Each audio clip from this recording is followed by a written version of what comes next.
นั่งภาวนา3 ชั่วโมงเต็มก่อนนี้นางปฏิบัติกุกรรมในเขาพร้อมกันไว้สาเยตนา3 เจ้าก่อนพุทธังที่พุทธาเจ้านั้นผู้เจมีเฮาคาไว้คาออกสาธามังที่ธรรมานาตาเจ้านั้นผู้เจมีเฮาคาไว้คาออกสังฆังยาริยาแปดเจ้านั้นผู้เจมีเฮาคาไว้คาออกต่อสืบกาเฮาติเลยดูคันธาเปิงดีพระตราสังขากรอิมาหังอัตตาภาวังพุทธัสสะปาริจาชามิกาติอันธาพาเปิงพี่แยมในดูตันพุทธาเจ้าเฮาออกอิมาหังอัตตาภาวังธรรมัสสะปาริจาชามิกาติอันธาพาเปิงพี่แยมในดูตันธรรมะเจ้าเฮาออกอิมาหังอัตตาภาวังสังคัสสะปาริจาชามิกาติอันธาพาเปิงพี่แยมในดูตันอาริยสังขารเจ้าเฮาออกต่อสิกว่าเฮาก็อ่อนกันเนาะผู้หลวงที่ปุญญาก็ปันโตอริยเจ้ากุเจ้าก่อนอริยเจ้ากุเจ้าค่ะในยามเมื่อไหร่ก็ดีอันข้าวอ่ำหูเสเลตั้งกามลงสามเปิงไหลวนพิษไหลลาพิษไหลเหตุพิษมาเจอนานแค้นดอปดปล่อยวางความบันขาวเขาอย่าให้เป็นอันตรายลงอันเหตุตามาโผนิปานันสกันติคโนมโนกัมมังวสีกัมมังกายกัมมังแสมมุเรวนพิศลาปิตัวเอพิมาติอาริยะเจ้าภูเจ้าสวรรค์พ้นความไม่ถินไม่ใช่นำกองการนั้นขินในยามในจึงข้าวก็บินเสียสมมาเขาปวุนทีพิสิตาธรรมะตังโดอาริยะเจ้าเขาภูเจ้าสวรรค์พ้นความไม่ถินไม่ใช่นำกองการนั้นขินในยามในจึงสังวาเจ้าเขาภูเจ้าภูปายกิเขาภูก็ภูคนแสมมุเรวนพิศลาปิตัวเอพิมาติตนตัวสาวตั้งหลังนั่นในสังพยามโยนั่นในสังในก็ภูสังเป็นอันตรายเหตุมาผลนิพพานเจ้าไหวใส่ให้ทัศนานสีภาวตระปันยาได้เป็นอันตรายให้จำมาผลนิพพานตอนนี้กว่าวันตามเมื่อตาเฮจงกันอาหันทุกข้าทุกข้าเป็นอนัตตาเยาเดียวอนัตตาตาเปอัตตาที่วิจิกิสาเกลียสานั่นเลยมดสิ่งเก่งหายกว่าในภาวะสัตว์ในอังแผงมันคือเลยห้าไหวผลยันห้าขามปุยนิพพานก็เย็นขันภัยสกรรมหลวยตาเนาะสาธุรายการนังนาตาวิปัสสนาภาวนาหานยอดธรรมนาตาในไหนอ่อนดังสุดในกอเฮานางขาไก่ขุดขากวาทับต่างขาไส้กอไรอันนั้นขาไส้ทับต่างขากวาก็ไรมือสองขอนต่างตักไว้เอาไว้ตัวเฮาซื่ออย่าบีเคียงอย่าบีหย่อนยันไว้เอาในเฮาลาบหูเนื้อเปิดวิญญาณปิญญาลาบตาเนื้อเปิดวิญญาณปิญญาอยากตัวที่มันนอวิญญาณหาดใจเตียนเฮาผู้นั่นอันไหนเสียนอันไหนที่มันพูดก่อเกิดขึ้นเป็นมานั่นคือเฮาบอกวางเป็นหน้าตาเลยอ่อนตั้งเอาไปหันเจ็บไปหันทุกข้าไปปองใจเหนือหน้าตาเดือก่อด้วยดีล้มเคยใส่เขาอ่อนตั้ง เคยใส่เขายาวๆเคยจะออกยาวๆเคยใส่เขาลึกๆเคยจะออกลึกๆเขาเกิดออกหายเขาเป็นออกลูกกองเกิดเวียบตายไหนใจว่าเขาด้วยหลอกหลายนี่เขามีหยานตั้งหันซื่อใจหยานตั้งวนซื่อใจหันสะพอที่มันนำอุเปิงไรในเอาตั้งแต่ที่โกต่อปลายตินในมีอะไรพองหล่ะในที่ว่าเป็นเฮามีเฮาเตียนเฮาอุเปิงพองำที่สังไรในป้วนปีป้วนเดินป้วนวันมาต่อถึงพองยามเหลียวมันเผามันเป็นมันจำตายมาอยู่กูมือกูขิงกูข้าวยามเนี่ยบอกว่าเกิ้งก็เป็นเดินว่ามันลองมากกูวันเดินแลมเดินลองมากกูวันจำเดินตีลับจำตาวันตีตกนั่นน่ะอยู่ว่าสาเข้าในภาวะจัดในก็อยู่มันดีถึงบอกกระหือมันเป็นข้าวยามที่อาศับกอดน่ะมาเลี้ยวมันเป็นข้าวยามปากปีย่อม1 ปีปากปีย่อม1 ปีน่ะมันใจเป็นข้าวยามอาศับขึ้นจังหวะเขียงขาข้าวยามเนี่ยมันไวน่ะ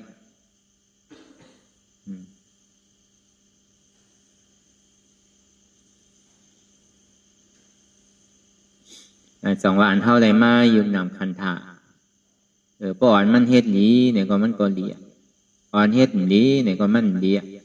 มันมีเดียนเท่าอ่อนมันเฮ็ดเหมือนเท่าไรอาลางมาเยาในก่อนนะคือตีไรน้ำเมียดเท่าหลวอ่อนมันเฮ็ดหาน้ำเมียดใจว่าอ่อนคือมันซุ้มอ่อนคือมันกว่าถูกนีถูกขอดนีเก่าไปเสียงซ้ำโลกเครื่องป้องตาที่เฮ็ดนีใหม่แท่งกลุ่มการถูกนิวหมอเย่าหมอสุดอันเท่าไรมากเกิดอยู่พ้องยามเดี๋ยวเนี่ยเมื่อหนังเข้ามาถูกนี่เข้ามาใจนี่เนี่ยบอกว่าทางละเป็นกามเขาเป็นกรรมเขานั่นอันนี้เขามาแตนหนีเขาจังหวะคือแตนหนีเก่าอย่าไปเอาหนีใหม่นั่นคือแหละตีไรน้ำเม็ดน้ำโตนั่นคือแหละตีเป็นพรดีตาโตใจเจ้าเก่านั่นเนี่ยก็อันดีที่สุดนั่นเนี่ยก็เข้าหลุดลึกเอานั่นอันที่มันหมอเสียงฮิปอกที่มันเป็นยอดของยอดเป็นจิกของจิกเป็นจอมของจอมนั่นนี่ก็เข้าหลุดคัดใจชอกหาห้างไผ่ห้างมันนั่นจังว่าป้อนไม้การตลามาเยาเนี่ยป้อมันเจ็บมันขันใจมันตุกขามาเนี่ยป้อมันใจนิ่มมาเนี่ยมันอะไรของเรามีเงินเป็น10 จัน20 จันก็ป้อนลืมเอามีเสียงเงินเสียงคำก็ป้อนลืมหมดเอามีลูกเป็นหลายก็หลาย10หลาย20มีเงินเป็นหลายหลังมีวันเป็นหลายวันมีปีน้องนำกระหือเนี่ยมันลืมหมดอ่ะคู่ใจอะไรอย่างนั้นสองที่หัวกาคันเจ้าเขาเนี่ยเป็นที่ไหนกันรู้เนี่ยดีเต้เนี่ยบางเผ่าบางป้องในเฮาก็เฮ็ดกว่าตามสภาวะตามบทยาเตียนไรเฮ็ดไรก่อไรสร้างไรเป็นมาเนี่ยก็กรรมป้อกังในเจ้ามาเนี่ยป้อโดดสุกนาสีเขียวโดดกว่าเหตุการณ์เหตุสังโดดป้าถอป้าเทินหุงข้าวหุงน้ำก็ถึงข้าวยามมาอันจากขายโคในกะก็โดดกะหาขายโคในกะอันขายโคดีเฮิรนเนี่ยก็โดดเปิดเสียงเปิดคันอันถูกดีกับเหตุการณ์ก็กว่าห้างไผ่ห้างมันเหตุที่ไหนกูวันกว่าถึงเจ้ามากก็โดดเหตุการณ์ถึงข้าวยามหนูดื้อตาวันจำตกมาเนี่ยปอกมากขึ้นโดดขึ้นมาเหตุที่ไหนอยู่กูขิงกูข้าวยามก็โป้นกว่าวันใดวันนั้นจังว่าการหอการเฮิรนการเหตุการสร้างมันเป็นการที่มันหมอเย่าอีปอกหาคือก็มันหมอเย่าเฮ็ดคือก็หมอเสียงหมอเย่าอีปอกเพิ่นเฮาว่าการหมอเย่าอีปอกการรอการนะอย่าพิว่าเป็นก้นก็เป็นก้นโยไปอ่ะเป็นคุณขั้น5อ่ะว่าการเนี่ยมีเสว่ะป้อมได้ขึ้นไรหรือไรเศร้าอ่ะอันเป็นปลูกก้างปลูกเกนั่น เป็นปู่ก้างปู่แก่เป็นอุกธาเป็นขุนเมืองใช่ไหมการในขั้นมีนำมันโดดด้วยหลายผ่ายหลายตั้งเนาะจังอยู่จังกัดจังอยู่เศร้าเย็นไรวะอันใดก็ดีวนดีปองวะใจว่าหันเป็นมางมีดีเป็นหันเป็นคุณเป็นจอมในพอดีอยู่3-3ใจอยู่ห้อนอยู่ไม่ตีเลยวนอยู่เสียตีเลยหางแห้นแววเสียมันเป็นการที่มันเย้าตั้งแต่เท่าความมาต่อถึงเมื่อเดียวมันไปเย้าต่อแน่ปอดต่อพอตายก็มันไปเย้าถึงตายก็มันไปเย้าพวกเมื่อไรตายก็เย้าแล้วว่าเย้ามันเย้าถ้ามันขึ้นดอกทรายนี้ขึ้นก็จัดนานมาก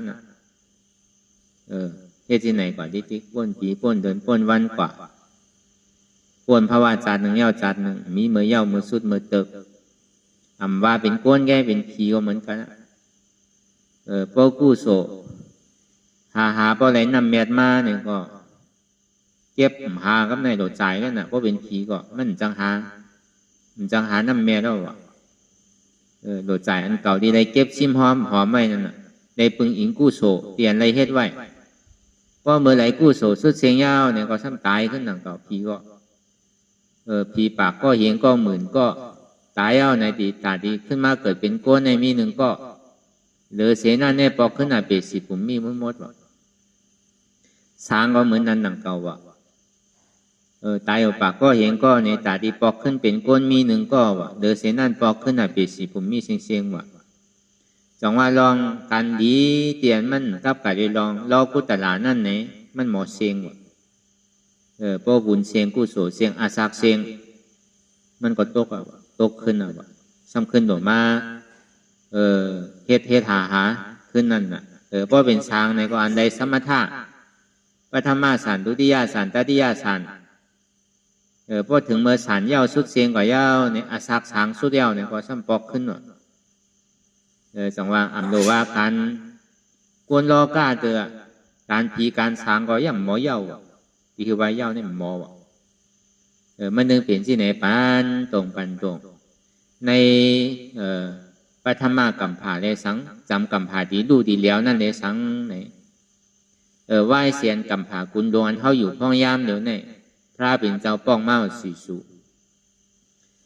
ไหว้เสียศาสนาพระเป็นเจ้าก็ทำมาเฮาสุดเสียงกว่ายาวในศาสนาในเป่าพังเมียศีลเป็นหือก้อมหูอันหลวนต้านเป็นหือก้อมหูเจ้าสั่งเจ้าจ้างยานเป็นหือก้อมหูทัดเสดีก้องมูเนี่ยมีหายหมดวะใครหูจักวะศีลเป็นหือก้อมหูแต่นั่นวะก็ถึงข้าวยามนั้นมาในศาสนาเนี่ยมีก็มีมายาวเนี่ยอันจ้าในสุดต้องเทศบารมีเป็นพระเจ้าพุทธานั่นถึงดีมาเกิดวะถึงมาเกิดหนึ่งก็มังปอกก็มา3ก็มังปอกมา5ก็มังปอกก็มากำเป็น10ก็มันเกิดพร้อมกันเลยอยู่วะพระเป็นเจ้าเด็กเนี่ยไหว้เสพราเป็นเจ้าพระเจ้าพุทธาสุดเสียงกว่ายาวเนี่ยอาสาโกนเอาเนี่ยมันคืนติ๊กๆน่ะก็ในป้ออาศักลงมายาวปากปีย่อม1 ปีมันได้คืนกว่าต่อถึงอาสังไข่พุ่นอาศักโกนเนี่ยนับอ่านเลยว่ายาวเลยปีเดือสังว่ะพอถึงขิงเมื่อก้นมีศีลมีธรรมมีลองยินปันมีลองตาหน้ามีลองศีลาคามพันแถมกันลากเอาโคของกันโกดโผโกดเมว่ากำแปดกำเหรียญกินเหล้าเมายาพวกคนเอาอยู่ในศีลตั้งโลกกัมผาเนี่ยอาสาก็ยาวโกนเนี่ยมันตายง่ายๆว่ะมันกับกะได้ลองกำศีลเฮาว่ะอาสาโกนเนี่ยก็ยาวขึ้นเนี่ยก็เหมือนที่มันตายว่ะยาวก็ยาวเลย4 ปีทั้งยาวเลย4 ช้างทั้งนั้นน่ะโกนเนี่ยนับขับอะไรว่ะก็ในวัยเสนันมาเนี่ยอาสาโกนทำปากปีย่อม1 ปีปากปีย่อม1 ปีลงมาเนี่ยต่อถึงอาสาโกนเนี่ยมีอยู่100,000 ปีว่ะพออาสาโกน100,000 ปียาวเนี่ยถ้าอริยเมตไตรนั่นจึงที่ลงมาว่ะพระอริยหนอรองอริยเมตไตรเขาในเมื่อเหลียวยังตึกอยู่เศร้าไว้ที่เมืองตุสิตาในเมืองผีจันสีนั่นรองเขาจะไหนอันที่ไรสุดต้องเป็นพระเจ้าพุทธาเดชัง อันใดเป็นสุดต้องแต่ที่เป็นพระรานั่นในสังเนี่ยอยู่ที่เมืองตุสิตากำนำตึงมีอยู่ไว้พองยามเดี๋ยวนั้นเพราะนั้นพอลงมาเกิดเจ้าในสิ่งที่ตัวองตีก่อนว่าถูกดีเกิดดั้มถูกดีเกิดท่าปอเกิดเจ้าว่าเมเกิดเจ้าว่าอันที่เกิดในสัมมีดีไหลสัมดีไหลเกิดตีไผ่สองมันพ่อมาว่าอันตาดีลงเตะปฏิสันตินั่นเนี่ยพ่อเมียวก็ในพ่อเมาเนี่ยอาศักโกเนี่ยมันเป็นข้าวยามไหลมันเป็นอาศักตึกขึ้นตึกโลงเพราะว่ามันเป็นอาศักโลงถึงที่โลงมาเกิดว่าเหมือนกาเผาเมื่อเดียวเนี่ยมันเป็นอาศักโลงเพราะเป็นนั้นนั่นพระรายาเมตไตรในสิ่งที่ลงมาเกิดพอมาลงมาเกิดยาวถึงอายุ10,000 ปี20,000 ปีมาเนี่ยก็ถึงที่ออกป่าออกเทินอายุในอัน60,000มันกะจ้างตะลาในถึง7 วันว่ะ6 วันก่อนไรตะลาว่ะขี่จ้างกว่าว่ะกะเฮตะลาก่อนไรตะลาเอาไว้เนี่ยสัตวะออกมูลปนหลอดเย้าเนี่ยก็ไหว้ศีลนันมาเนี่ยมันจะเอาปรินิพพานกว่าเย้าไหว้ศีลศาสนาอริยเมตไตรสุดเซงกว่าเย้าป้าเจก้าพูดฐานในจุดนี้ขึ้นมาว่าก็เนี่ยมันดีป้าเทวตัดป้าหนึ่งไหว้ศีลอริยเมตไตรสุดกว่าเอาเทวตัดก็ดีขึ้นมาเลยมาจ้างตะลาก็เป็นป้าเจก้าพุทธะมันอาจจะทัชชาติเขาใช่ไหมเลยขึ้นมาเป็นป้าเจก้าพุทธานังเก่านะมันก็มีปรมีนังเก่านั่นเจ้าเทวตัดนั่นป้อมใจแน่ก็เบอร์พระเป็นเจ้าอีดูมันเดียวมันเข้ามาในศาสนาวะสังวาพระเป็นเจ้ามีดูเรียบไว้มันอยู่เป็นก้นที่นั้นแต่มันดีตกนาลายในเสียนกำพาวะกำพาเนี่ยก้อยไปดูเสียนปอกว่ะถึงที่ป้วนว่ะเวลากลุ่มเกจุอันที่ไรมากเขาในศาสนาพระเป็นเจ้าเย่าเลยมันมาจ้างสมาธาอะไรสมาธากว่านั้นวนคุกจะไรตั้งพิษตัวเจ้าเก่าเลยพิษไว้ที่พระเป็นเจ้าได้เอามาหินอีเตอร์ใส่ผ่าดินพระเป็นเจ้าเลยสองทีหากออกเลือดก็หากออกเลือดแล้วเนี่ยก็มันก็ส่วนที่นานเก่านี่มันเปลี่ยนเอาเนี่ยเก่าดีกับกันต่อพระเป็นเจ้าก่อนอ่อนกว่าเลยเพราะว่าถึงมาที่พัตุจองเจตบุญมันตีอ่านตีสุกตีนสุกมืออะไรใจแต่เป้งขึ้นพอเกิดเดี๋ยวก็พอมันเอาตีนมันเหยียบลงลีนก็ยีในอื่นกำเดียวนะก็เบอร์มันวนพี่แต่ว่ามันดีมากกันต่อพระเป็นเจ้ามันก่อกันต่อพระเป็นเจ้าวนคู่จะไรพระเป็นเจ้าพระเป็นเจ้าถึงที่ว่ามันโดดไรพระราตราสังขารอินนักแก้วแม่สามเปิงเอาเป็นตีปึงตีเกิดลีก็เปว่ามันไหลพุทธานุสติด้วยพุทโธพุทโธไหลสมถะกว่านั่นน่ะเจ้าเทวตัดนั่นก็เบอร์กลุ่มเกจูเตียนไหลวนถึงคุกแต่ไหลพระเป็นเจ้าตราสังขารเลยก็เบอร์นั่นน่ะมันจึงที่ปีก8 แสนกำผานั่นปีก8อยู่90,000เหงปาก90นั่นพรดีมันแต่นั่นว่ะอันมันไหลมากเขาในศาสนาเลยไหลมาหยุ่มย้ำเกอหลีถึงดีมันพอไหลเป็นสมถะกว่าไหวเสียนันมาเนี่ยก็เบอร์เป็นสมถะมันเป็นวิปัสสนาเฮ็ดง่ายไรอย่าเป็นอย่าไรแล้วซ้ำลายค่ายง่ายนั่นน่ะเป็นสมถะเจ้าเทวตาในไรก็แล้วก็เบอร์นั้นเนี่ยมันค่ายอะไรนั่นน่ะก็เบอร์มันเป็นโลกีโลสังว่ากับพีเตอร์เจ้าปุกโกเจ้ายาห้านตาเขาเลยสังกับพีเตอร์พระเป็นเจ้าเลยสังในฌานมันก็ตัวกำเดียวก็เบอร์ว่ามันหมอเรียกลายค่ายก่อนนะเพราะเป็นโลกีเพราะเป็นสมถะเนี่ยเพราะเป็นวิปัสสนานี่มันค่ายว่าเปิ้นเจ้ก่อนกันว่าพระเป็นเจ้าเนี่ยนี่ยังล่ะผู้ว่าเทวตัดเนี่ยเปลี่ยนที่ไหนอยู่ติมายาสังขารแตกเป็นสองอยู่ก็ยังตึกเป็นหยานสู่พระเป็นเจ้าเนี่ยก็พระเป็นเจ้าเขาในหูลีซ้ำที่เอาเขามาอย่างที่เอามาบวชเป็นเจ้าสั่งเจ้าจ้างอย่างซ้ำพามไว้ก็เบอร์เก่าอีหลูมันนั่นน่ะก่อนที่เอาเขามาว่ะเก่าได้มันไหวหยานสู่ว่ะเก่าหักอย่าพูดหลามือก็ไหวใจไหวเหมือนหนังมันเหมือนดูเก่าก้อนหนึ่งเหมือนหนังอย่าพูดหลาก็เบอร์เก่าอีหลูมันนั่นน่ะก่อนที่เอาเขามาว่ะสั่งว่าเก่าปล่อยมันเป็นก้อนเนี่ยมันดีตกนาลายในข้าวตั้ง1 แสนกำผาเนี่ยง่ายๆนะอันเท่ามาอยู่เมื่อเหลียวใน1 กำผาเนี่ยนะเพราะมันแตกกว่า1 ปอกนะ มันดีแตกแล้วลูกเอาแสนปอกว่าสังว่ามันเข้ามาในศาสนาเนี่ยย้อนเบว่าพรเดียมันเข้ามาในศาสนาเนี่ยมันปีกแปดอยู่เก่าหมื่นเก่าเฮงเก่าปากเก่าสิบเก่ากำผามันได้ขำในโจกางเกศาสนาพระเป็นเจ้าก็ตมาสุดเสียงกว่าเย้าเนี่ยศาสนาพระอริยเมตไตรสุดเสียงกว่าเย้าเนี่ยเดี๋ยวนี้มีพระเจ้าพุทธะโลกก็จำดีแตกก็เป็นนั่นมาเนี่ยก็มันจะดีขึ้นมากว่ะกองขึ้นมาจ้างตลาเนี่ยก็เป็นพระเล็กพระอ่อนเป็นพระเจ้าพุทธะได้เอานี่ปานกว่านังเก่าว่ะเจ้าติวัตัดเนี่ยจังว่ากูนั่นเนี่ยดีแห่งก็เฮ็ดเต้ๆว่ะก็ตีเมื่อก็คือก็ตกถึงคนนาไล่ว่ะก็ดีแห่งก็ตีหลีเนี่ยก็ดีเฮ็ดลองตั้งหลีเนี่ยก็ดีเฮ็ดหลีเนี่ยถึงก็ไรนี่ปานว่ะก็ดีเฮ็ดหลีก็ก็ดีเมื่อเต้ๆเนี่ยก็คือพอถึงคนนาไล่ว่ะมันจะดีอ่องว่ะเมื่อนั้นเฮ็ดครึ่งกลางเลยอากากีพองไว้คิดก่อหูดูอำหูดูใครเฮ็ดดูอำใครเฮ็ดดูอาจจะนั่นเนี่ยใกล้ตกนำนาวอ่ะก็ผู้เลยเฮ็ดในถามว่ามันพี่ดูดีกว่ามันเป็นที่ไหนนะครับว่าเปิงแตกมันตอนหนังลูกลงกับผาเตียนเท่าอยู่พ้องย่ามมือเหลียวเนี่ยมันยังตีลู่ตีกวายตีปังหนาอันตัวเขาเนี่ยมันตีขลางล่ะจังว่าเจี๊ยบมันใครแก้นมันใครเสียบมันใครไม่คือก็ให้อะไรมันลู่ล่ะเพราะเขาตัวกับที่มันดึงหายว่าของโลกกับผาเนี่ยใหญ่เพราะแต่ไหนยังว่าตีกวายยังว่าตีแตกกันเนี่ยตีให้ถือทางจังว่าในข้าวตั้ง100,000 ปี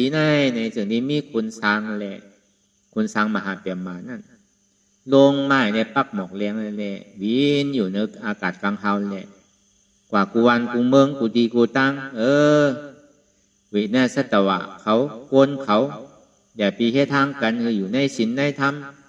ในข้าวตั้งทางแสนนึงในโลกกำพาไว้แน่มันดีไม่เอาเนี่ยว่ะอย่าไปอยู่ด้วยความประมาทด้านคือหมออยู่จอมศีลจอมธรรมว่ะอันจ้ามยำย้อนศีลเอาศีลนั่นก็เพื่อคือมันมีศีลอันยามมีศีลเอาเนี่ยก็นั่งตีตัวตอนศีลทั้งนั้นเฮ็ดสมาธิด้วยอานาปานาสติว่ะพอเป็นสิ่งนั้นอันเมียวแหมกันก็แหมว่ะเมียวพากันก็พาว่ะจนกันกูกว่าตั้งเสียงว่ะกูตาดีป้อไพ่ไม่ลูกมาในติ่มตันป้วนนั่นน่ะพอเป็นสิ่งนั้นมาเนี่ยอันก้นดีอยู่หน้าไล่ใช่ไหมก็มันเมียก็ไหนป้วนออกขึ้นมาหมดอันจ้าเป็นสัตว์นั้นก็คู่กามหมดว่ะเฮ็ดทางกันว่ะเมียวกินกันก็กินว่ะอยู่ในศีลในธรรมว่ะก็เป็นนั้นย่อเนี่ยก็เขาตายมาเป็นก้นย่อซ้ำพึกก้นซ้ำเป็นกับข้าวยามตีอันโดเฮ็ดสมาธิเลยอ่อนกันขึ้นกว่ามันก็ถูกที่ถึงเมืองผีก็ถึงเมืองผีถูกที่ถึงเมืองสางก็ถึงเมืองสางผีนั่นก็เลยเฮ็ดตะล่าหนังเก่าว่ะก็เปิดว่าผีนั่นก็มรอดว่ะเมืองผีหกคงในไม่หมดว่ะอย่าไปว่าเมืองคงกลางในแกต่อถึงเมืองสางปัทมาตุติยาในไม่เชียงว่ะให้ดิโลกร่างโลกกำผาเนี่ยเมืองสางอันดีจันแต้มเนี่ยก็สำคัญใจเลยนั่นคือแต่พอดีเลยจันตะลาสูงทั้งนั้นเนี่ยก็สำคัญใจเฮ็ดว่ะป้อป่นจันปัทมาตุติยาเขาถึงจันตติยาในส่วนที่ป่นว่ะป้อมเขาถึงจันตติยาเนี่ยไปรอดเตอร์ว่ะให้อันตาดีร่างกำผาเนี่ยในโลกปุนั้นเขาอยู่เมื่อเหลียวเนี่ยถามว่ามันติ่มควายเหมือนเดียวมันใจติดควายอยู่กวยการเมื่อเหลียวเนี่ยหลากหนักมันใครขึ้นกาขึ้นปานคือก็ย่อตามมันตีเอาโลกกำผาเนี่ยกวายมันเอาอะไรอันเป็นใกล้ว่าไทยดีร่างกำผาว่าเนี่ยมันร่างอะไรเครื่องเขาใครเฮ็ดตั้นสมัยคือก็ย่อใครขึ้นกาขึ้นปานคือก็ย่อดีร่างเนี่ยมันเป็นอะไรแบบตัดดีร่างนะอันไรที่มาล่างไรล่ะเนี่ยเมื่ออันไทยที่ไม่โลกกำผานั่นผลเนี่ยมันตกว่ะในข้าวตั้ง7 ปีว่ะผลตกเพราะผลตกเอาไว้ไม่เนี่ยเดิงกว่าเสียงว่าอันเท่าไรหันไว้ไม่เขียวเนี่ยเมีย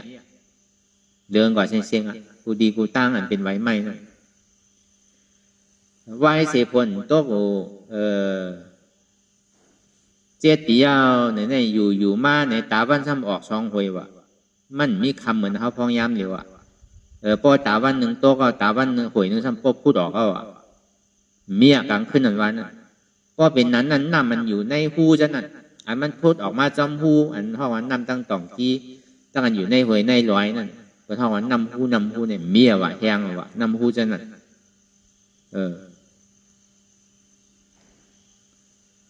ก็ในเพราะว่า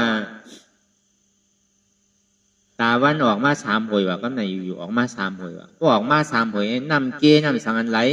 ลองจ้อมหวยจ้อมร้อยในแหงอ่ะว่ะเมียน้ำเกนั่นพอน้ำเกมเมียต้นไม้ต้นสังอันอยู่จ้อมหวยจ้อมร้อยก็ตายหมดอ่ะเมียต้นไม้ก็ได้ถึงดีออกมา4 หวยเอาน้ำเมหลวงนั่นน้ำเมหลวง5 เมนั่นเนี่ยก่อยๆแหงอ่ะว่ะออกมา4 หวยก็ในพอออกมา5 หวยเอาเนี่ยน้ำมหาสมุทรตลาด4 เมนั่นเนี่ยก็ก่อยยอมลงต่อถึงปากต้นตาล90 80 70 60 50เนี่ย40 30 2110 1 9 8 7 6 5 4 3 2 1ต่อถึงโจก้นต่อถึงคอต่อถึงหน้าอกต่อถึงเอวต่อถึงโเข่าต่อถึงตีนแหงไปแล้วพอตาวันออกทางเลยเนี่ยน้ำก็แหงหมดแล้วเมียก็ในพอตาวันออกพวกข่อยมายาวเนี่ยโลกกำผาเนี่ยเป็นกั้นหมดเอาเป็นกั้นแค่ว่าดุกเป็นกั้นเอาว่ามันขามแล้วนะก็ในพอออกมาเจี๊ยถวยในลูกเป็นไพ่เอาว่าเฮ็ดที่ไหนในข้าวตั้งหลายอสังไขว่ะตาที่เอาเผาอันโลกขุนในเนี่ยมันใจว่าเผาวัน2 วันได้เชียงใจอ่านหัวอสังไขมันว่าพอเผาที่ไหนเอาในเปียวไพ่อันนี้ลูกขึ้นกว่าในเมืองผีเนี่ยไม่หมดว่ะเมืองผี6 โค้งเนี่ยเลอว่ะไม่8 หมดอ่ะมีสั่งเลอสั่งอ่ะตีบว่ามันเป็นตีบแล้วอ่ะหายกว่าหมดอ่ะต่อถึงเมืองสางก็ยังญาน่ะปัทมาดุติยาเนี่ยเดือเสียว่าตาติยาแต่ก็ป่นกว่าเฮ็ดที่ไหนต่อถึงในโลกขุนในหายกว่าเมียวอ่ะกวนเฮาในกับเป็นช้างกันเสียงเฮายามเฮ็ดมาโมดอานาปานาสติเนี่ยด้วยลมเคยใส่เข้าออกเขายาวๆก็คือหู้ยาวๆเขาตื่นก็คือหู้ตื่นออกตื่นก็หู้ตื่นออกยาวๆก็คือหู้ยาวๆออกกลางก็คือหู้กลางเอาลำมันหน้าเอาสติมาอยู่ที่ต้มเคยใส่เข้าออกเอาอายงมาอยู่ที่ในเสียงเอาอุเบกขาว่างเป็นอุเบกขาเวทนานั่นเพราะว่าตายกว่ายาวเนี่ยก็ไก่อยู่เมืองช้างก็เดียวเพราะด้วยอนาปานสติเนี่ยในสมถะ40เนี่ยมันเป็นเงาเสียงเพราะว่ามันแลอนาปานสติในเนี่ยมันดีขึ้นกว่าตีเกศสุดมันในจันตุติยาปุ่งนั่นมันดีก็เป็นอันใจเฮตนากัดแข็งเนี่ยก็สมถะกัดแข็งก็ขึ้นกว่าที่เป็นหลูป้าอาหลูป้าปุ่นอ่ะเนสัญญาณสัญญาตนาปุ่นอ่ะขึ้นกว่า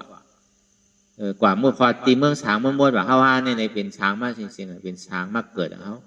ปัทมากัมภาก็เป็นช้างมากเกิดอันโกตายเนี่ยมีภัยว่ะเพราะถึงเมื่อตีตายมาซ้ำโกนังเก่าว่ะเมียวกินกันก็กินว่ะเนี่ยอันนี้เขาจะได้หญ้าเขาก็ซ้ำหญ้ามานังเก่าจองบานไล่สมาทานนั่นเนี่ยเขายามเฮ็ดมายามมันเป็นไล่เก่าเย็นเขามือเขาเกยเขาเฮ็ดอะไรมาเสียจองมาไล่วิปัสสนาเนี่ยสังวาพระเป็นเจ้าป้องมาเนี่ยในฐานเท่าตีเลยมาทบมาจ้างมาตื้อกับเนี่ยง่ายๆจองว่ามันเป็นมือตั้งมันเป็นข้าวยำหมานข้าวยำหลีปุ่นตาเขามันดีป่นในสังสารวัตถุขาคานใจเนี่ยป้อมใจเนี่ยมันป่นเลยมันจะได้เกิดเท่าเป็นตายที่กะเพราะเขาหารอบกุตละเขายางจอมเสียนตั้งอริยะเนี่ยมันดีเลยเกิดตายมีเมื่อยาวเมื่อสุดเมื่อเสียงอีปอกมันดีเป็นที่ไหนกว่าที่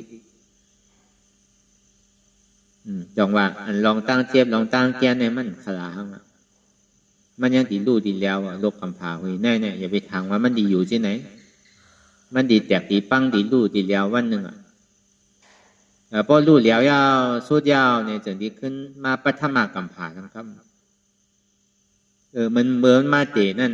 บอกกาเป็นนำมาเตอันตั้งว่าเป็นเม็ดนำก็เบยาติอุตุในสัจวลาเนี่ยมันมีลมถาดหินนำลมไพมาจู้กันในแรงจึงดีเย็นเป็นนำบอกมีกหนึ่งบอกกาตุ่มพักตบว่ะ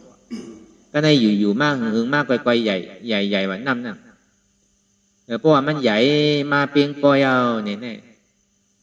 ก็ในมันจึงดีไกลๆแห้งกับลอยๆว่ะ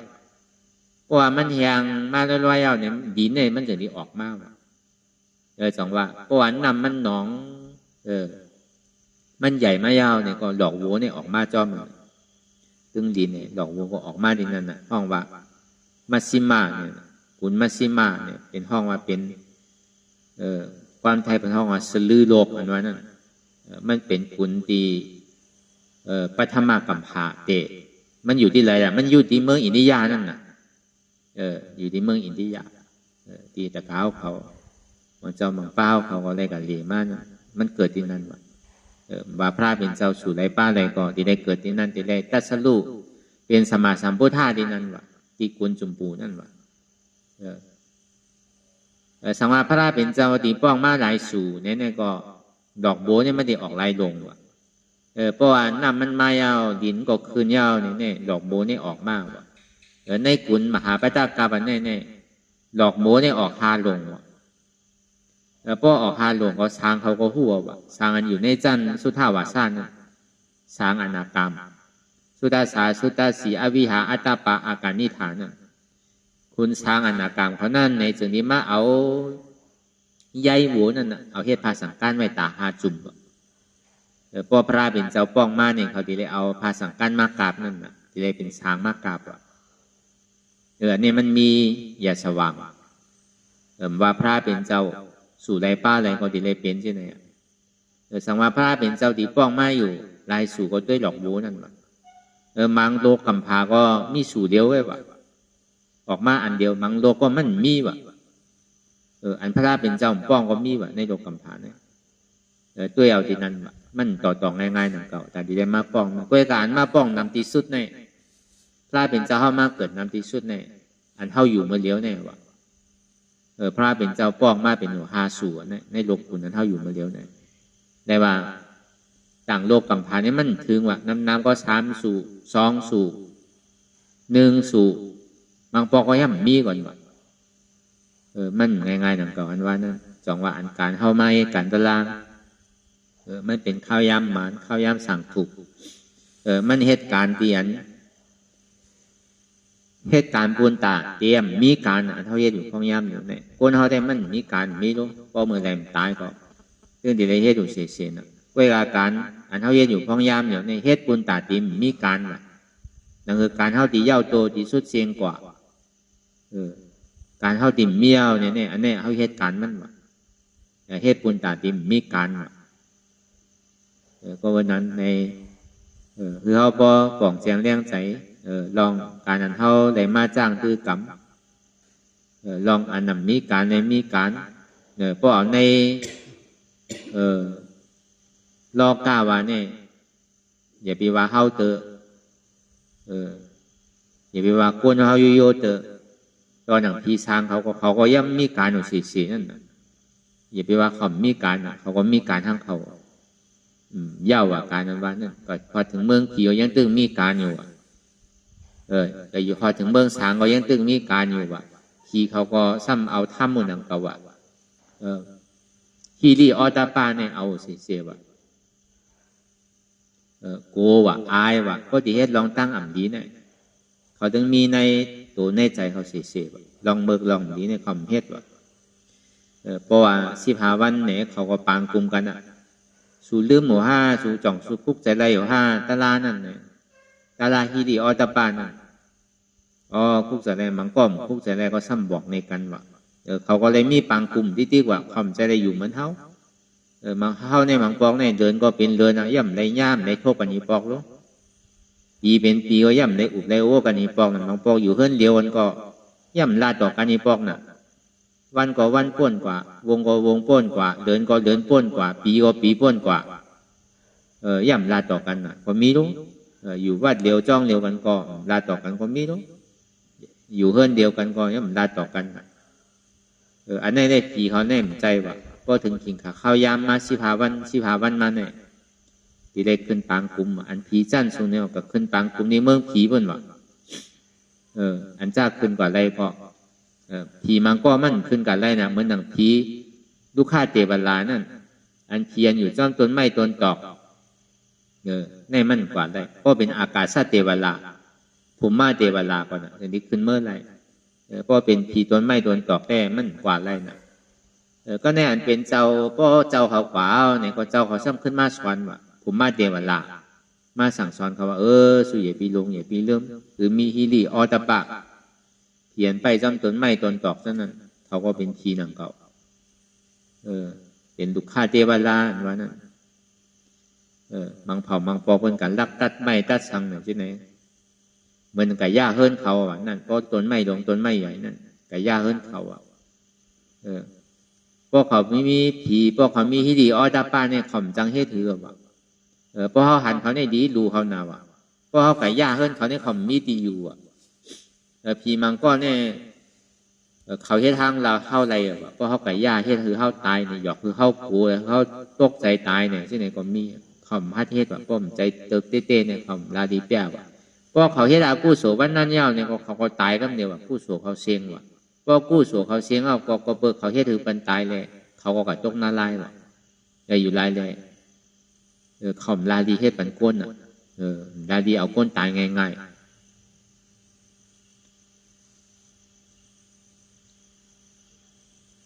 จังว่าอย่าไปว่าก้นเท่าเตืออันว่าการ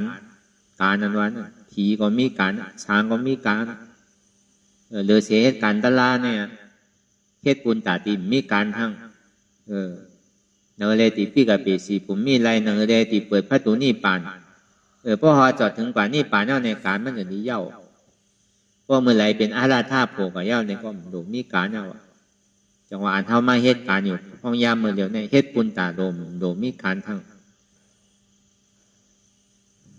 ก็วันนั้นแหละในวันคำขึ้นวันเหมือนในเนี่ยก็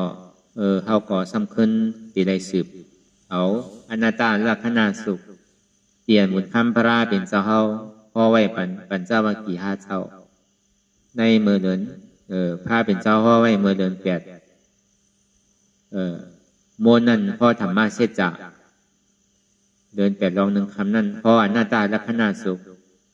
2คำก็พ่ออนาตาลักษณะสุข3คำก็พ่ออนาตาลักษณะสุข4คำก็พ่ออนาตาลักษณะสุขถึงมาวันเดิน8ลอง5คำนั่นก็สำคัญพ่ออนาตาลักษณะสุขจังย้อนบอกว่าพ่ออนาตาลักษณะสุขนั่นเนี่ยเมื่อพ่อเดินพ่อธรรมะเสจานั่นเจ้ากรณียาเป็นช่อตาปานถึงที่พ่ออนาตาลักษณะสุขวันเดิน8ลอง1คำนั่นเจ้ากรณียาเป็นยาหันตากว่าจะว่าป้าห้ามเป็นโซดาปานกว่าถึงเมื่อพออนาตาลักษณะสุขเมื่อเลินอย่าลอง2คำนั่นจะว่าป้าห้ามเป็นยาห้านตากว่าเจ้าพัทยาห้ามเป็นโซดาปานกว่าสำคัญสืบพออนาตาลักษณะสุขเมื่อเลิน8ลอง3คำเจ้าพัทยาเป็นยาห้านตากว่าเจ้ามหานามเป็นโซดาปานกว่าสำคัญสืบพอตระเมื่อเลิน8ลอง4คำนั่นเจ้ามหานามเป็นยาห้านตากว่าเจ้าอาสัจจีห้ามเป็นโซดาปานคำขึ้นอันวันมันแน่นเท่าที่ห่อเนี่ยกับการในลองขันธาหาเปิงอันที่เฮามีลองตั้งหยุ่มพิษหยุ่มเปิงหยุ่มว่ามันคืมหยุ่มว่ามันเป็นสุขะหยุ่มว่ามันเป็นอัตตาอันนี้มันมีลองตั้งอันเฮาหยุ่มพิษวนพิษไว้มาเสียแต่ว่าจัดในแกจัดมือป้นมากกว่ามันก็เป็นนั่นน่ะอันมันป่องแจงแรงใส่ดีๆเนี่ยจัดในเอาอันมีลองตั้งอยู่พิษไว้เสียว่าห้อมใครเท่าห้อมใครมันดูมันก่อยมันปังใครมันหนีเศร้าไว้ใครเหมือนเก่าเหมือนเหลียวไว้อันใดก็ยับใครเหมือนกลางใส่เฮาหรือเหมือนเก่าเดี๋ยวมันดูมันเหลียวมันปังอันใดก็ยับเพราะเขามีในเขาใครมันเหมือนเก่าเขามีหอมีเอิญมีโดดมีกามีโคใจโคสวยมีตัวเขามีเสือผาคนหนุ่มโคไหวเขาก็เขาใครมันเหมือนเก่าก็เป็นไรมันก็เหมือนไรพอหึงเป็นหึงมาเป็นวันเป็นวงเป็นเลินเป็นปีมาเนี่ยก็มันก็แหลกลายเสียนที่เขานุ่งก็เก่าเศร้าเว้ามองกว่าเครื่องขี่เครื่องใจเขาก็เนี่ยมันก็ตกกาบกว่าอันขึ้นกาบขึ้นปานทั้งป่อมาแทงใช่ไหมเมื่อกูปอกเหมือนเมื่อกูปอกนั่นน่ะพอบนสุ่มไพ่เปิ่นมีลูกกับไฟเนี่ยเปิ่นเอามาหินโทกันกันน่ะอย่างนี้ลูกเป็นไพ่มาไว้เสียนั่นมาจากนี้เอาไม่แหงเลยไม่แหงโทกันลูกเป็นไพ่ถึงที่ขึ้นกาบขึ้นปานมาเนี่ยก็เอาน้ำมันเฮ็ดไพ่เลยสังต่อถึงก็เอาแก้เฮ็ดไพ่นั่นน่ะในก่อนมันก็คือมันก็เป็นรองอันนี้จ้าทั้งหมดทั้งเสียงเขาสำคัญมันเป็นนี่จ้าทีเตมันเป็นอันนี้จ้ามันกึมเขาใครมันกึมตี ตีเต้มันเป็นทุกข้าวสังเกตมันเป็นสุขากัดเย็นเฮ็ดสื่อก็อย่าเพราะตัวเจ้าเก่าเราไม่ไรมนไรเปลี่ยวแน่ตึ้งดีคึงปองการหูผู้เสื้อกุลองก้วยกาคึงปองการตันหือก็ไล่เรียนตันหือกว่าวันไรเมืองไรกว่าจอกไรเสียงไรเนี่ยก็ถามว่ามันตีป้วนนะมันป้วนเหมือนเงาวันเรียนจงคนเท่ากับกูพายแล้วเขาจำบาหยุ่มยามบาตัวเขาตัวเปิ้นพอเขามีหนามนั้นเนี่ยเขาวังคับเป็นไรมดเขาว่าชื่อก็เป็นที่นั้นตัวเขาก็เขาวังคับอุปเปิงไรเนี่ยตีเต้มันเป็นหิเมียวอันเขาถังมันเนี่ยอันว่ามันคืมตีเต้ก็มันคืมอันว่าเป็นทุกข้าตีเต้ก็มันเป็นอันว่าเป็นสุข้าตีเต้ก็มันเป็นสุข้ามันเป็นทุกข้าไงเตียนเขาหยุ่มยามมากมันว่าเขาอุปเปิงไรตีเต้มันอุปเปิงไรอิดในพระเป็นจะเขาซับเลี้ยงในลองอนัตตาลักษณะสุขลองขันธาหาเปิงนั่น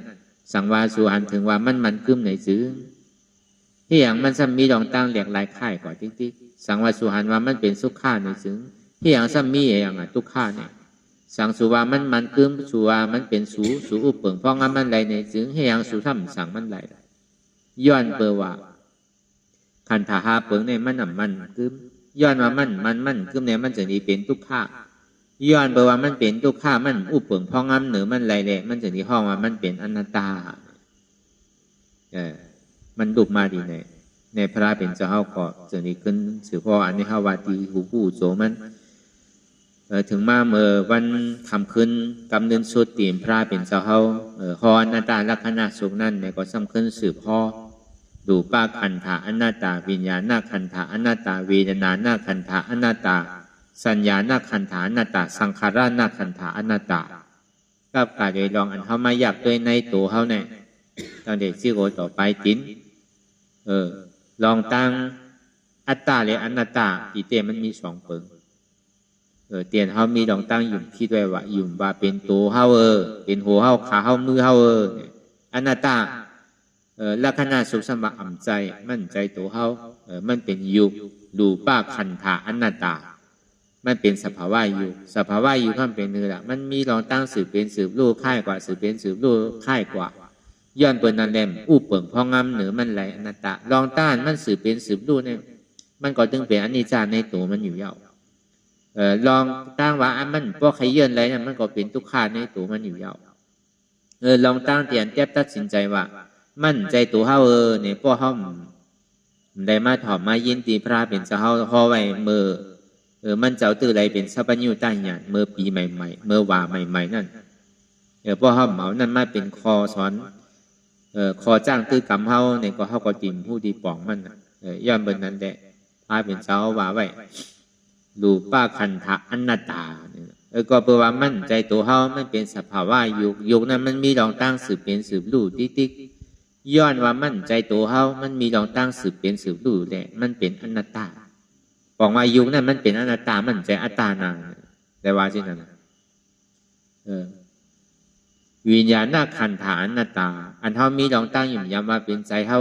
วนอะไรก็เป็นอันนั้นมั่นใจนะใจนั้นมั่นใจของเขาตัวเขาดีๆเลยวิญญาณขันธาอัตตาว่าเนี่ยมันเป็นอะไรชื่อนะเพราะว่ามันเป็นใจเขาแต่ให้อย่างมันกึดมันไหลให้อย่างมันว่นกว่ากาวากาเป็นตัวดีๆดูนั่นนะก็เปอว่าใจเนี่ยมันเป็นอนัตตานั่นมั่นใจเฮานั่นอันเท่าหันพี่สัมหันมาเป็นใจเฮานั่นเพราะเอาอนัตตาเขาก็ก่อในมั่นใจเก่าเนี่ยนั่นน่ะอันว่ามั่นใจเก่าเนี่ยมันเป็นอนัตตาวิญญาณขันธาอนัตตาก็ในสามมาในเวทนาขันธาอนัตตาเขาทำยุ่มยามว่าอันเปลี่ยวอันมวลอันเสื้อเนี่ยเขาเจอกับอันตุกข้าในเขาเจอเข้าปลายมันไรเนี่ยพวกเป็นที่สันได้มันพิจารณาเนี่ยโกนเท่าในรอบข้าเนี่ยพอดีเป็นนั้นเนี่ยเหมือนกันเชียงอ่ะก็แรงโกตุกข้ามมีก็แรงเจอสุข้านี่มันมีพอเป็นที่สันก็ลองปองมันไหลลองจ้อมน้ำทางว่าเวทนาเนี่ยเป็นของเก่าเนี่ยปองว่าที่นั่นทางว่าเวทนาทางว่าตุกข้าเนี่ยก็ไปเนี่ยอันเจ็บเนี่ยอันสุข้าเนี่ยก็หาอะไรนั่นก็ปองว่าเวทนาเนี่ยเป็นของเก่าเนี่ยอันลองตั้งยุ่มคิดว่ายุ่มว่าเวทนาเนี่ยเป็นเก่า ลองตั้งวนมาเมียนสมาเวทนาเนี่ยเป็นอนัตตาเวทนาหน้าขันธาอนัตตาอันนี้เตียนเท่าฮอมาถ้าเป็นเจ้าเนี่ยเขาซับแรงก็ในวายเสียนั่นมาเนี่ยทำสัญญาหน้าขันธาอนัตตาเขาซ้ำมีลองตั้งยิ้มย้ำว่าสัญญาหน้าขันธาอัตตาเพราะมีลองตั้งว่าสัญญาตัวนั้นเป็นเท่าในจึงให้ยังล่ะลองดีเนี่ยมึมป้อมหมอวนน่ะส่งกับวนลองดีติ๊กเตียนมันตองไว้เก่าๆหลังๆนั่นมันเป็นลองอันดีร้อนลองอันแคมคึกร้อนซ้ำเอามาวนอยู่ซ้ำโจมวนอยู่พอวนมาซ้ำถามว่าดีเซอร์ซ้ำตุกข้ามันใจเป็นกองตุกข้าลงได้นานสัญญาตัวนั้นในกลุ่มกับวนกว่าที่ให้ยังสัญญาหน้าขันธาก็เปว่ามันเป็นทุกข้าเนี่ยย้อนเปิดสังเนี่ยมันเป็นทุกข้าสัญญาเตียนหมายต้องของนั่นเนี่ยก็มันเป็นอนัตตามั่นใจของเขาเตะอยู่ไรแต่เขาดีกับจี้กับสังแต่ว่างคำมันไรก็ได้สัญญาอันไปปรมาทอันเขาเลยคบยากกันนะมันกับเจี๊ยบตีเก่าตีเลี้ยวกับพูดตีเก่าตีเลี้ยวกับต่อตีเก่าตีเลี้ยวฉะนั้นพอเอาตัวเองกว่าที่เนี่ยก็เปิดสังเลยเขาทุกข้าก็เปิดว่าสัญญาอันมันเจ็บเนี่ยเป็นเก่า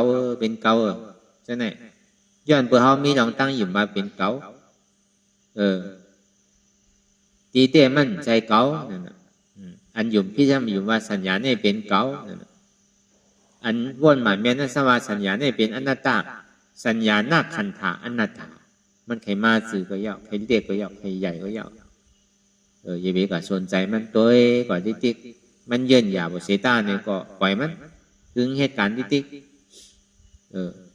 มันเหมือนหนังยอกาตั้งเจ็บตั้งเป็นเท่านี้เหมือนหนังมาหินลงใหญ่ๆไว้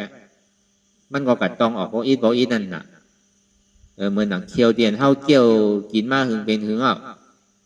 ขานมันจับหนามอ่ะเคียวในเหลืองอ่ะรู้เพราะเคียวเหลืองอ่ะนี่ก็เพื่อนหนกข้าถึงมันขาวขึ้นน่ะมันเป็นสังเกตแกเหมือนเท่ากินเข้าอากาศอะไรกับค้ำอยู่ในเคียวนั่นน่ะเท่าหลกกอกมันออกได้พอเหยื่อมันออกก็เนี่ยมันก็หายเคียวเจ็บนั่นพอมันไปออกก็เจ็บพอมันออกก็เนี่ยมันก็เจ็บมันหายไปอย่างว่าสัญญาหน้าขันธาอนัตตาสังขาราหน้าขันธาอนัตตาในมาดีตอนสังขาราก็เวอตอนสังขาราในเหลือนแปดลองหาคำเนี่ยมันเป็นเดินตีอันเม็ดหล่อนตอนเกปุนตะเจ้าอัสสจีก็อันเป็นเสียสุมาอันตั้งสุดของเจ้าสารีบุตรตลาเนี่ยอันนี้เป็นเสียของเจ้าสารีบุตรอันตั้งสุดเจ้าอัสสจีเนี่ยยาวกว่าปัญจว่ากี่หาเจ้าเนี่ยเป็นอันก็เรียกสุดเลยเปิ้นยาวสำไรตลาคำขึ้นวันทนหาเป็นเดียนตลายาวตัวดีงามกว่านั้นนะสังขาราหน้าขันธาอนัตตาก็เพื่อเขามีดองตั้งอยู่คิดไว้ว่าสังขารานั่นมันคือมือสังขาราเนี่ยเป็นสุขาสังขาราเนี่ยเป็นนัตตาพวกเขามาในสังขาราเนี่ยมันแจกเหวไอ้สองคุณสังขาราเนี่ยสังขาราไปนอกในไปในสังขาราไปมนอกนั่นเขาวนกับกวากาเป็นอันนึงยาวอันนึงสืบวนก่อนวนมาจ้าอันนึงยาวเอานั่นมาใส่อันนี้เอากำเหมือนหนังปืนมันขาวไว้เนี่ยกำปะยาวเอามึกหลามมาใส่กำปะยาวเอามึกเขียวมาใส่กำปะยาวเอามึกสอมมาใส่กำปะยาวเอามึกเหลียงมาใส่กำปะยาวเอามึกเหลืองมาใส่ซะเนี่ยสังขาราเนี่ยก็เอาลองเก่ามาว่นเนี่ยก็เอาลองใหม่มาว่นเนี่ยว่นสึกว่นกว่ากาวากาเป็นเนี่ยมีขอบมีแหลนมีตีสุดตีเชงนี่เขาว่าสังขาราลองตั้งไปว่นอันนึงยาวอันนึงสืบว่นกว่าเพราะมันวนเป็นตลาอันที่มันเป็นอยู่ก็ดีอยู่กล้วยกับกำนั้นนี่มันเป็นนั้นตลาก็ซ้ำเหตุการณ์มันอยู่มันซ้ำเอาอยู่กับวนไว้ทีหนึ่งอยู่ใช่ไหมนี่เป็นเพราะว่าสังขาระอันหนึ่งยาวอันหนึ่งสืบวนอวิชชาสังขาระก็เปิดมีลองตั้งหันพิษอย่างนี้เกิดสังขาระนั่นอันนี้ก็เปิดหนึ่งก็ในสังขาระในปรมาเต้ๆนี่เป็นคือละมันมีลองตั้งสืบเป็นสืบดูที่เกิดพอเหมือนมันมีลองตั้งสืบเป็นสืบดูที่นั่นเนี่ยมันดีเกิดขึ้นอยู่เวทนาซองเปิงตอมนาซาเวทนาซอมนาซาเวทนาผู้เบิกขามมีเพราะมันตุกขาเนี่ยว่าตุกขาเตะ ถึงอกถึงใจก็ใครใครห้องก็เปลี่ยวก็เหมือนหนังเปลี่ยวว่าเปลี่ยว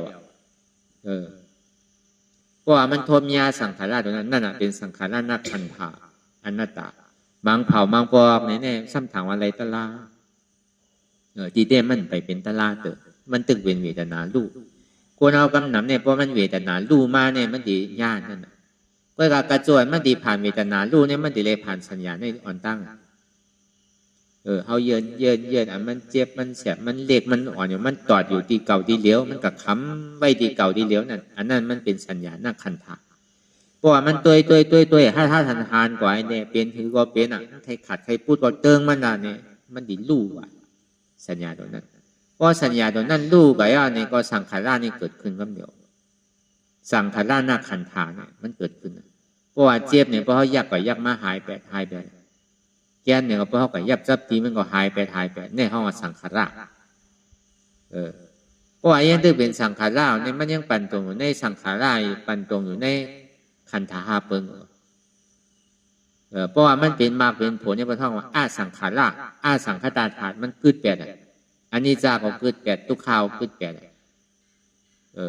อนัตตาก็กึดแปด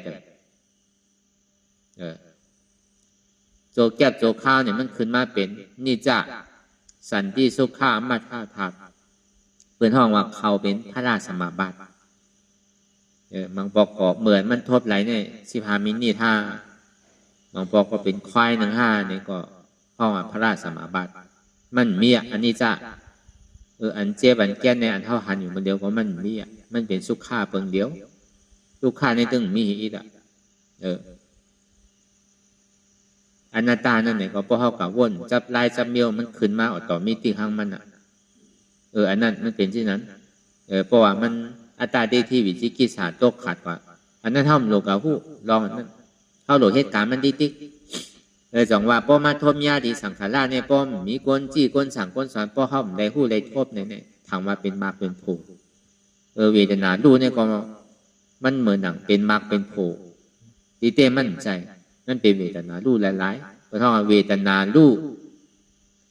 เป็นลู่พุทธเนี่ยนะก็เวทนาลู่มาเป็นลู่มันตีเป็นลู่กว่าเป็นลู่พุทธก็พุทธมาสำหรับชุดทั้งวันมันพูดออกก็ต่อถึงมันพอสู้กว่านำพอแหงกว่ามีสีตัดพุทธกิเลสหักเนี่ยนะใจเนี่ยมันตีจู้เป็นอันเนือนเหลวใจตายเนี่ยมันตีเกิดมีภัยตีตายเตี้ย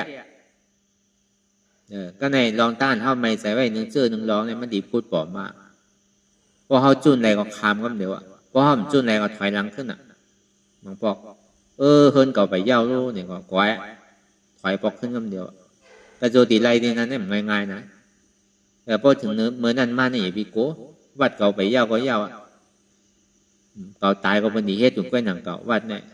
เฮินเก่าไปเย้าเนี่ยก็เก่าตายก็เป็นดีเฮ็ดก้อยหนังเก่าดูเก่าไปเป้โตเตอเนี่ยเขาป้อเลี้ยงเขาไม่ใหญ่เอาเขาป้อหมอกว่าหมอไปเอาก็ปุ่นพ่อเท่าเย้าเมียเขาก็ไปเป้โตเตอตึกหนุ่มตึกกำอย่าไปไม่ใจเขาตายก็เป็นดีเอาใหม่ไงโผเขาก็มีไผ่ตัวอย่าไปไม่ใจเพราะเขาตายเป็นดีเอาใหม่ไงวนที่ไหนฮะทัดอันมันถึงให้มันมีพอถึงขิงข้าวยำนั้นมามันดีถามเต้เหมือนเท่าตายมาเตี้ยพอถึงขิงกับข้าวยำนั่นเหมือนเท่ายามตายมาหลายปอกหลายจัดหู้ขึ้นหมดอะโลก็ในพอดีเฮ็ดก่อนในตายเตี้ยเนี่ยมันถึงหู้กันเดียวเพราะหัดตายก็คามป้นกันเดียวบางก็ปอกเขาเดี๋ยวเขายามยาวนะเพราะนางกว่าพอดีตายแต่เฮินเขาไปเย้าในคุกใส่ไรเฮินไปเย้า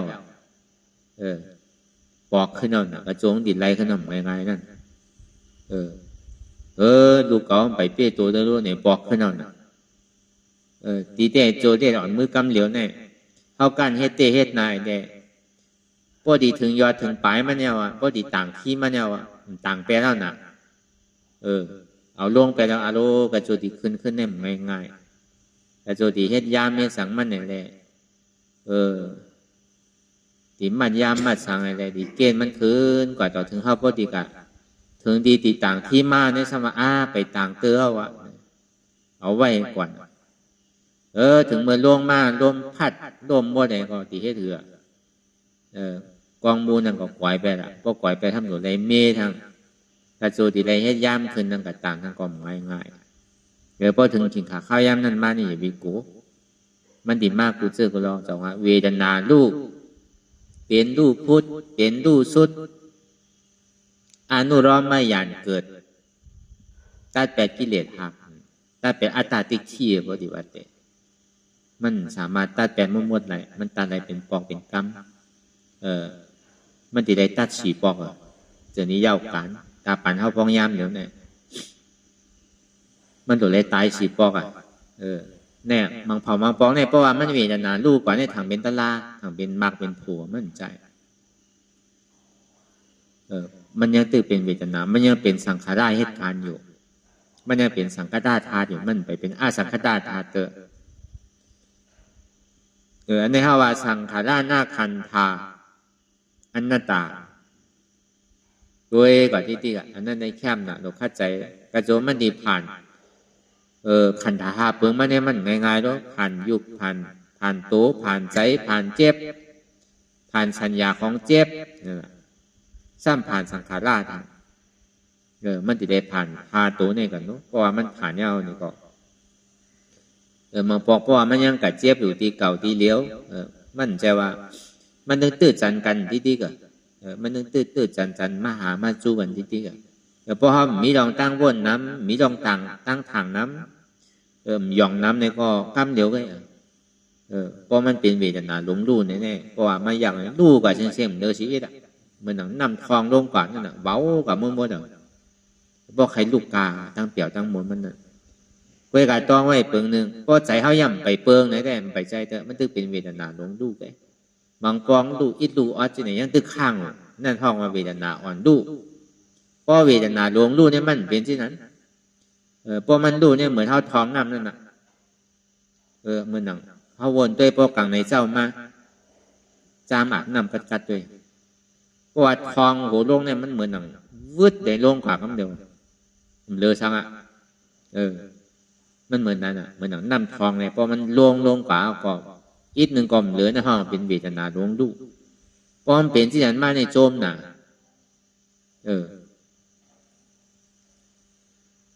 อันหมอลาดในห้ามหมอลาดมากนั่นอันใกล้ร้านห้ามใครร้านเราเปลี่ยนอาจ้างไปเราอันก้นไก่อุบใกล้ร้านเนี่ยเพราะมันทบเจนมากเนี่ยมันใครร้านเราอันก้นหมอลาดห้ามหมอลาดมากเหมือนหนังวานนั่นน่ะเพราะอายเพิ่นแต่ใครลูกกลางกันน่ะเพราะเจ็บมันหายกันที่นั้นเนี่ยก็ในเพราะว่าตาที่วิจิกิสามันโตกว่าโลอายะสามันเหมือนชื่อหือเนี่ยเพราะว่าตาที่วิจิกิสาก็กาก่อนเหมือนมันดีมาทบเช่นนั้นมันยังอยากก็ตัวก่อนตัวมาในอยาก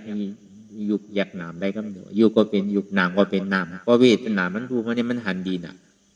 ก็ในใจเนี่ยมันใกล้กับอยู่ที่อุเบกขาที่กันก็ไปว่าเป็นตาลาเถอะมันหนูเอาเจ็บหรือตัวเจ็บแบบที่กันน่ะมันใครถอดมันใครออกที่เพราะว่าเวทนาดวงดูเขาเนี่ยกำหนำเนี่ยมันกังหมดที่นั่นที่เตะใจมันย่ำพอเขามาทัดตัวนั่นเพราะเวทนาดวงเขาดูก่อนในใจเขาเป็นชื่อเปิงเปิงคู่ว่าใจศรัทธาเนี่ยมันตึงมีเต็มร้อยแต่อันใครเห็นอันอยู่ยำพระราตาสังขารเนี่ยตึงพิษเปิงพิษเปิง100%แต่ก็ว่านั่นก็เพราะมันไปเป็นอัตตาที่วิจิกิจฉาตัวก่อนแต่เพื่อการมันมีศรัทธามันมีแห้งใจมันมีแห้งการใครเฮ็ดตะล่ามใครถอยไปถึงขิงขาข้าวยามก็ใครเฮ็ดเป็นปอก็ใครปอมันย่ำใจเป็นข้าวยามเป็นนางก็เพราะใครนางเราอันนั้นเขาว่าศรัทธาเกิดก็ในโปรเยที่ไหนก่อนที่เนี่ยเพราะว่าตาที่วิจิกิจฉาตกพุทธขาดกว่ายาวเนี่ยอย่าพี่ว่าเพื่อนเอาเงินมาวางเป็นปักล้านเฮงล้านคือเขาเป็นขุนในดกขุนในเมืองผีมดในเมืองโครงกลางมดในยกเขาเป็นขุนของมันเสียลายก็ดีเอาแดกนึงเลยเอาแดกก็แดกไรเนี่ยเขาดีย้อนแดกเนี่ยเขาแดกไรก็เบอร์หังหลักเขาเฮ็ดมาเต้นั่นนะเอาอาซาเขาแดกมันตลาเนี่ยเอาอาซักใส่ใจแดกว่าหรือเขาซ้ำดีก็เอาต่างเสื้อมาแตกมานึงเนี่ยมันตึงมีลองแตกนึงมันนั่นน่ะมันเป็นดังนั้นอันนี้คือเขาป่องไว้พอเฮ็ดเตะก็มันดีทบหนึ่งเก่า อย่าไปป้อมว่าก็ซ้ำเฮ็ดเราซ้ำดีไรสังตั้งเปี่ยวมันซ้ำดีเหมือนหือกูเขามีลองตั้งคาดใจนั่นน่ะเฮ็ดอยู่ซ้ำดีไรหังเตะพอตัวขาดสุดกับเราเจ็บสุดกว่าซ้ำดีไรทบทั้งอันนี้ก็บาดีป่องมันดีเป็นที่ไหนเนี่ยนะตั้งเปี่ยวตั้งโมเนี่ยป้อมแตกเนก็ซ้ำมีอย่างแตกนั่นน่ะเนาะแตกเนซื้อเนี่ยเหมือนก้นใจว่ะ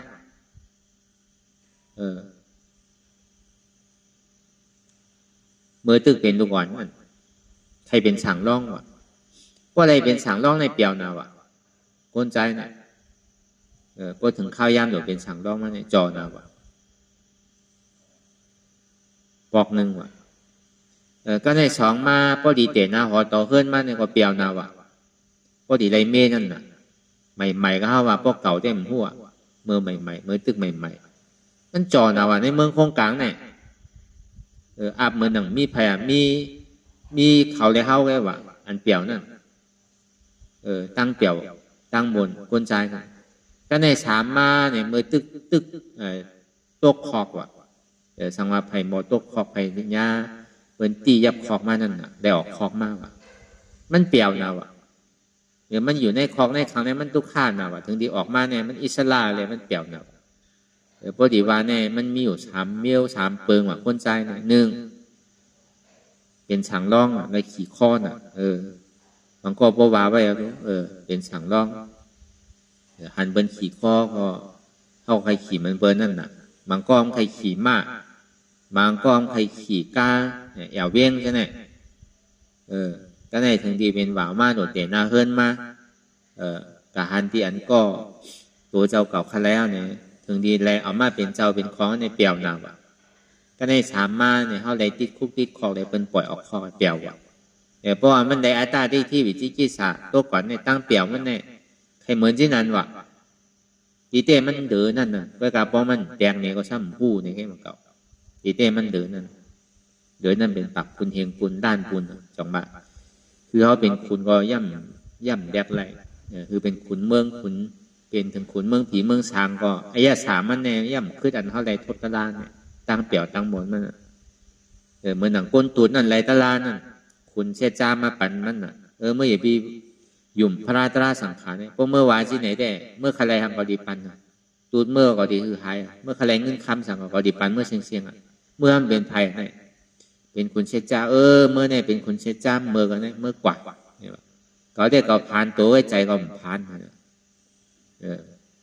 ถ้าลาผูกก้นดีในมีในตัวในใจเขายังลืมขุนเชจาก่อนว่านั่นก้นตุนไหลตะลาเมื่อปานผ้าเป็นเจ้าเขาอายะสามมันในเป็นที่นั้นพอเป็นก้นยิงโลเนี่ยก้นยิงก็ซ้ำมี2 เปิง 3 เปิงหนังเก่าเนาะเมื่อเดี๋ยวก้นยิงให้ท่ายก็มีโลกูบอกในก้นยิงตกถ่องพอได้ยินน่ะเมื่อเดี๋ยวก้นยิงตกถ่องก็มีว่ะถ้าวางเหมือน3 ปุน3 เมี่ยวหนังเก่า3 เมี่ยวจื่อ1เมื่อดีเตะหน้าเฮิรนว่ะเมื่อดีเตะหน้าเฮิรนไหลโผล่นั่นน่ะเพื่อกับพวกก้อนฮักได้ก่อมจังหวะก้อนฮักนั่นก็เฮาว่ะนั่นก็โจมน่ะเปิง1ว่ะก็ใน2มาเนี่ยเมื่อตึกต้องเนี่ยเมื่อดีเกิดลูกว่ะเมื่อถึงดีลูกออกมาเนี่ยอารมณ์มันเปลี่ยวนะว่ะตั้งขันใจมันน่ะมันได้ได้หอดมันได้เวียงกระโจมมันดีเกิดเนี่ยง่ายๆด้วยเหมือนหนังเกิดลูกนั่นน่ะว่ะตั้งเปลี่ยวนั่นก็ใน3มาเหมือนหนังตัวคอกหนังเก่าว่ะพวกกลับมือเดียวแต่พวกออกของมากกว่าเปลี่ยวว่ะกล้วยกะอายะสารมันได้อันมันแตกเนื่องอะไรดีๆเนี่ยเหมือนเข้าดูเข้าแต่มือกูปอกๆเนี่ยเป็นเกิดเอาโยกระโดดเปิ้นได้ผ่าออกมือเดี๋ยวเนี่ยมันมาตั้นหูยังที่อย่างนี้ก็เป็นผ่าติ๊กๆอ่ะก้นผางคะแนนนึ่นน่ะดีผ่าเผาติ๊กๆนั่นน่ะมันเหมือนมือกูปอกๆอ่ะมือกูปอกเนี่ยเป็นเกิดตามสภาวะน่ะขานใจเต้วันนั่นเหมือนนั่นเพราะว่าเกิดออกมาก็อารมณ์เบากับมดอันนักเบียบมาในข้าวตั้งหมายง่ายโน่นเนาะเขาเดิน10 เดือนเพราะฉะนั้นในเปี่ยวนะว่ะอันนี้เขาว่าแตงนึงลองอายะสาตราเนี่ยสังวาอะไรทบกว่าเนี่ยมันเป็นเช่นนั้นเนี่ยว่ะก็วันนั้นแหละตีพระเป็นเจ้าพ่อหน้าตาลักษณะสูงนั่น ถึงที่ข้อข้อปัญจวัคคีย์ห้าเจ้าในขันธาหาเปิงนั่นเป็นอนัตตาไว้เส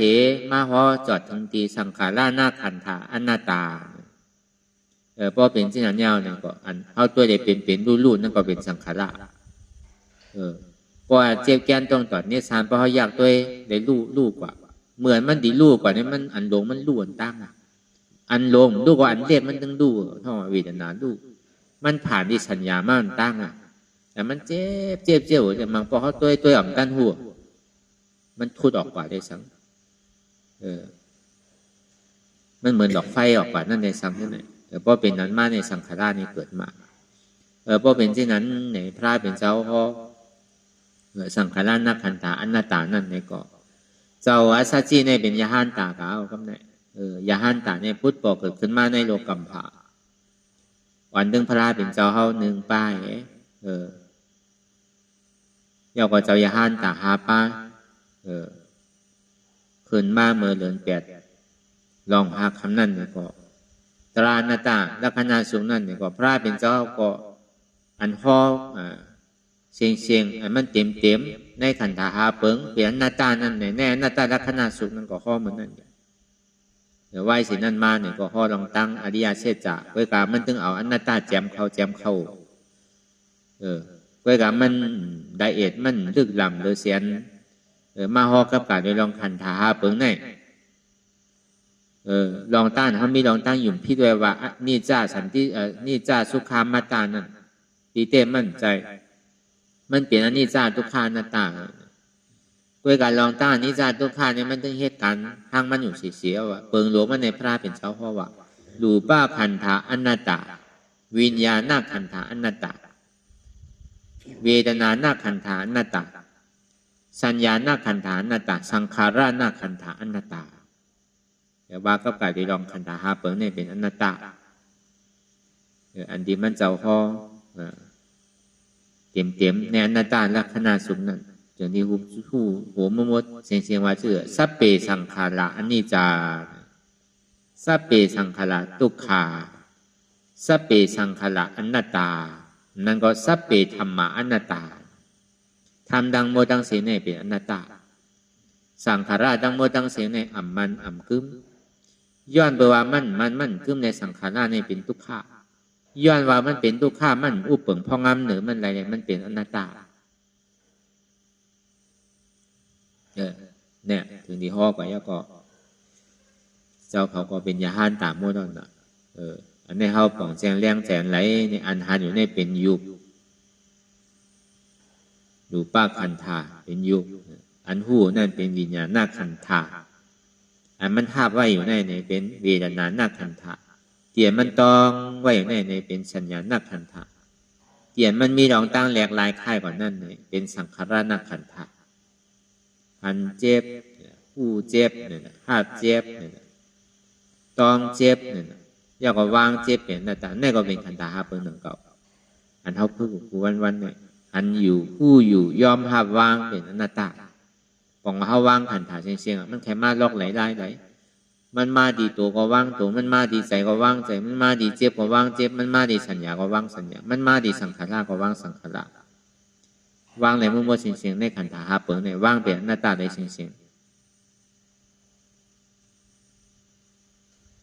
อันนี้มันก็พอมาวนท่าสางตัวในมันง่ายหน่อยมันใจเป็นของหยาบไปอีกกล้วยกาพอป่องแจงแรงใจก็เขาอยู่เฮิรนหลังอะไรก็เย้าในเฮิรนหาหลังเนี่ยกวายหึงแปดลีเฮิรนหลังไรเดียมันแค่ผาดหยาบนั่นน่ะถ้าใจให้ถึงมันผาดอย่าไปเป้กว่าอยู่ที่มันติ๊กอย่าไปเป้กับไม่ใจที่เฮิรนหลังนั่นติ๊กเฮิรนหลังไรอันที่ให้เขาตีดมันอยู่จับมันอยู่นั่นน่ะกวายไปเลยกวายแทบตัดไปเลยป้อมใจเนี่ยมันมานีจะเข้าติ๊กมันย่อมชุนเสียงปอกป้อมไกวแปรเนี่ยพอกำพอยาวคุกใจไรทางวาแข้งกำพอยาวไปปุดเฮือไหลเจิมขาดมันมานั่นน่ะเฮือนหาหลังเนี่ยมันยังมีเฮือนไหลหนึ่งหลังอันที่มันติดจับกับเข้าไว้นั่น เฮือนหลังไหนมันห้าวแห้งหนาเนี่ยก็เอาเฮือนหลังนั่นเป็นตารางต่อถึงบ่จุนเนี่ยได้ตัดขาดเลยแต่พอตัดเฮือนหลังนั่นแล้วในเฮือนสีหลังมันมาจู่ทีเดียวกันนะพอมันจู่ทีเดียวมันก็เอาเฮือนหลังนั่นเป็นแห้งใหญ่เลยเอาเฮือนหลังนั่นอันที่มันติดจับกับอัตตาที่วิจิกิจฉาเนี่ยมันติดขาดตกพอมันขาดตกลงแล้วเนี่ยมันก็เหลือทำแกดกิเลสาลงนั่นเดี๋ยวพอเป็นที่นั้นมากก็มันก็แคบเลยจังว่าตาราเนี่ยอันไรมันเป็นตาราเนี่ยมันมีอย่าไปเอาไว้เปิงตายพอตัวดีตัวมันมีตัวเฮียเจ้าก็ตัวดีใจตัวดีใจอยู่นั่นนะตัวดีใจเนี่ยซ้ำมีใจเฮียเจ้าตัวดีมันเจ็บพอมันเจ็บในเจ็บกับกูผ่ายกูป้ายเนาะตัวก่อนตัวมาดีเจ็บมีเอาตัวสัญญาเตียนมันตอดมันตรงเตียนมันตอดมันเจ็บไว้นั่นตัวนี้นั่นเป็นตารานั่นก็ตัวดีสังขารได้เมื่อหมดในขันธาครับผมตัวดีไรก็ตัวกำน้ำแน่มันดีปั่นอยู่ในตัวในไปน้ำแกโหเงาพึ่งมันในก็เบื่อหังละก็เบื่อมันดีก่อยไปได้มันเป็นรองอัตตาที่วิจิกิจฉาอัตตาที่เนี่ยมันต้องเป็นตัวเก่าในกำเดียวเตียนเขามีลองตั้งหยุ่มพิษไว้ว่าเป็นโหเก่าขาเก่ามือเก่าตัวเก่าเนี่ยอันนี้เปี้ยคืออะไรเพราะมันเปี้ยคืออะไรเนี่ยอันมันลึกกว่าทั้งนั้นมันดีก่อยๆเป็นใจกว่าร้อยๆก็กำนำเนี่ยมันถึงดีหันดีตัวในไปนำปฐมาโหเงาพึ่งมันนั่นมันเอาตัวก่อยแปดนั่นเตียนเขามีลองตั้งว่าเป็นโหเก่าขาเก่ามือเก่าตัวเก่าใช่ไหมพอเอาที่ในออกแล้วเนี่ยก็จึงได้ขึ้นมาดีใจนั่นก็การมันก็เปิงอิงกันมั่วๆเสียงๆหนังเก่าแต่ก็เป็นนั้นแหละในคำขึ้นวันเมื่อไหร่เนี่ยก็เลยว่าอนัตตาลักษณะสุขนั่นเนี่ยก็ได้ว่าเตรียมทนกว่าหากขึ้นเตียนเจ้าก็รัญญาเขาเลยทบตราทู่กว่ามันเข้าห้าเนี่ยก็เข้าดีจอมันไหลเนี่ยก็ไหลมั่วๆเสียงๆจอมถึงหาอันก็ไหลเข้าป่องแจงแรงใจลองดูป้าขันธาเข้าก็เป็นน้องเจ้าก็รัญญาเข้าป่องแจงแรงใจวิญญาณนักขันธาเขาก็เป็นน้องเจ้าวัปปะเขาป่องแจงแรงใจในวิญญาณเขาก็เป็นน้องเจ้าพัทธิยะเขาป่องแจงแรงใจในสัญญาเนี่ยเขาก็เป็นน้อง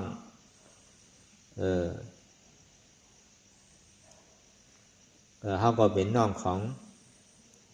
เจ้ามหานามเพราะป่องแจงแรงใจสังขารานี่ก็เขาก็เป็นน้องของเจ้าอัสสจิอยากเขาวนสภาวะตั้งโมตั้งเสียงเนี่ยเป็นธาตุดินน้ำลมไฟเตี่ยมันพูดบอกเกินเปลี่ยนมานั่นมั่นใจตัวเก่ามันเป็นสภาวะของยุทธามีลองตั้งสืบเป็นสืบรูปมันเป็นอนัตตา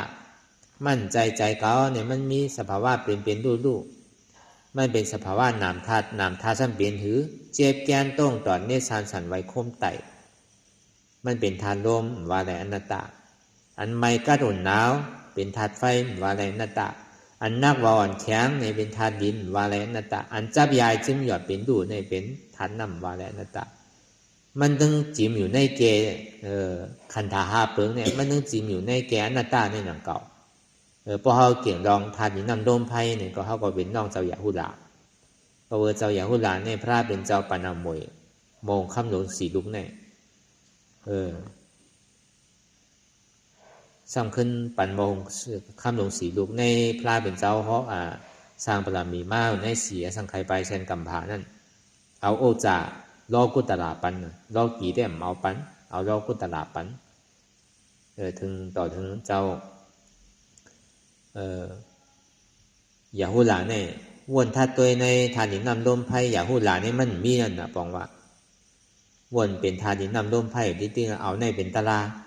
พอถึงข้าวยามเมื่ออายุ7 ขวบขึ้นกว่าเอาเนี่ยก็โตเป็นอาดิยากว่าเจ้าอย่าหูหลาเนี่ยเข้าก็เหมือนนั้นดังเก่าพอจอมมันใดก็มันก็เป็นอันเดียวกันกล้วยกา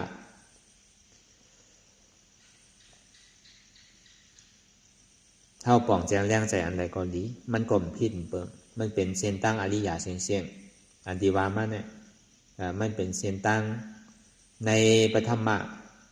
ตีพระเป็นเจ้าฮอกับการเลยลองอนัตตาลักษณะสุขนั่นเนี่ยก็เขาก็สำคัญสืบเอามาฮอนี่อันเท่าไหร่มาจ้างตื้อกับอนัตตาวิปัสสนายาวก็เขาตีเลยหู้ปืนของอนัตตาวิปัสสนาเป็นภัยเลย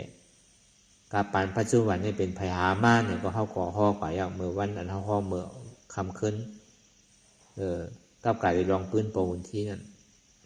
ยาวก็ไหวเช่นนั้นมาอันเขาเป็นลุงน้องแต่เป้เนี่ยก็สำคัญจ้างตื้อกับในมาทบพันในซ้ำเอาอะไรมาสั่งสอนตอนในกว่าวันตาเมื่อนานเนี่ยก็เขาก็ซ้ำดีได้เอาคู่ไล่เปลี่ยน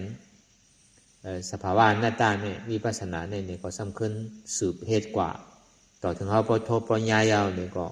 เขาก็ซ้ำดีได้ขึ้นสืบศาสนาหึงป้อหึงเปิ้งใสกว่าคือมันป้อได้ป่นทุกข้าถึงสุขข้าเหมือนกันมันเป็นรองตั้ง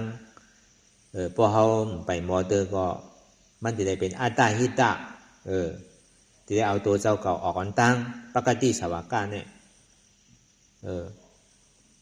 ปุณณสวากาตั้งเสียงอาฆาสวากามาสวากาที่ได้เอาตัวเจ้าเก่าออกอันตั้งก่อนไหวเสียนั่นมาตัวเจ้าเก่าป้วนเย้าในจึงที่เอาคำสั่งสอนของตัวเจ้าเก่าเรียนในทบมานั่นเอาสั่งสอนคือเปิ้นได้ถ่อมได้ยินได้จ้างตื้อกรรมกว่าอันในห้องว่าปาราหิตะสั่งสอนปุณณะโกนตั้งนำอันตาหิตะเนี่ยเอาตัวเจ้าเก่าผู้อันตั้งปล่องอันตั้งเข้าใจอันตั้งก่อนหาหันไรเปลี่ยนเอาก่อนเขาก็ขึ้นสืบเป็นปราหิตะถ้าดีสั่งสอนคือศาสนาพระเป็นเจ้าเขาในเมื่อหนังกึ่งแต่อันมันเจ้ายังงานไว้วิญญาสตาวาเนี่ยพอป่วนลองตั้งทุกข้าถึงสุขาดิกัดเย็นเขาว่าสันติสุขะอมตะฐานนั่นเนี่ยก็อันนี้ก็เป็นที่อันเยื่องยันสูงสุดยังงานสูงสุดของพุทธศาสนาเขากูก็มันจะว่าปุณถาก็ไหลก้อนนั้นมันจะว่ามุมมองคือสุดต้องพระเป็นเจ้ามากได้มั่นใจพระเป็นเจ้าเขาพอผักไว้แล้วนะตาลาเนี่ยเขาหลวงหมกคัดใจเลยเฮ็ดกว่าจอมมันเจ้าพอเฮ็ดกว่าจอมมันเจ้าก็เขาก็ดีเลยทบดีเลยผู้หันถึงเตียนมันเจ้าเลยถึงเลยหันนั่นนะเก่าก็บนนั้นในแหละคือเขาเอายามปีอย่าเขาวนหลีวนยาวอันหันเลยอันบ้วนนั่นคือพอเพียงเพียงกันหันอยู่ก็โดวนอยู่ก็โดหันมันจะหันย่อมวนย่อมหันใจพอหันหนูในวนพอวนหนูในหันต่อถึงวนต่อถึงเจ็บนั้นพอสุดกว่าวนต่อถึงทุกข้าพอสุดกว่าตาต่อถึงอัตตาพอตกพุทธขาดกว่าอะไรที่มันพุทธปอเกิดขึ้นมานั่นคือเขาพอหมอวนวางแตบตัดเป็นอนัตตาไหล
โตงหนึ่งค่ายลายพื้นเปิดตามื่นตาอย่าย้อมซุ้มใส่อัตตามันที่สั่งเฮาคือหนึ่งคือโตงคือค่ายคือลายคือพื้นคือเปิดตามื่นตานั่นอย่าปัญย้อมกันไว้ใจให้ทานเสียสืบการปฏิบัติธรรมสมาธิที่หันสังหันเจ็บแกนโต้งตอดเนตรสานสันไว้คมไต่ไม่กัดอ่อนแข็งสู้ตุนจับยายเป็นอยากเป็นดูสภาวะยุคทาสีเปิงสนั่นมาดังเจ็บแกนโต้งตอดเนตรสานสันไว้คมไต่เนี่ยที่เขาวนวางว่าเป็นทานลมใจเก่าอนัตตาอันไม่อยู่กัดอยู่อุ่นอยู่หนาวนั่นคือเขาวนวางว่าเป็นธาตุไฟใจเก่าอนัตตาอันมันนักอยู่แข็งอยู่โอนอยู่อ่อนอย่างนั้นเนี่ยเป็นธาตุดินใจเก่าอนัตตาอันมันซึมอยู่จับอยู่ยายอยู่เป็นอยู่ดูอยู่นั่นเนี่ยเกิดอยู่รับอยู่นั่นเนี่ยเป็นธาตุน้ำใจเก่าอนัตตาพอเอาสภาวะธาตุดินน้ำลมไพ่ในเกดีกว่าพอเขาสืบข่าวตังมันอยากมันผึดตกลงตกอุ่งไว้แล้วก็เอาเส้นธาตุดินน้ำลมไพ่ในเกดีกว่าเพราะว่ามันกว่าไรลงง่ายๆเย้านี่ก็เขาก็สำคัญภาวะธาตุดินน้ำลมไพ่เนี่ยสืบวนเป็นอนัตตากว่าหนึ่งมาอย่าไปโกเนี่ยเทียบมาคือก็เอาหุ่มโซมภาพตอนว่างเป็นอนัตตาสองมาเนี่ยอย่าไปก้านเตอข้าวยำไปถึงเตออย่าไปก้านสามมาอย่าไปข้านวน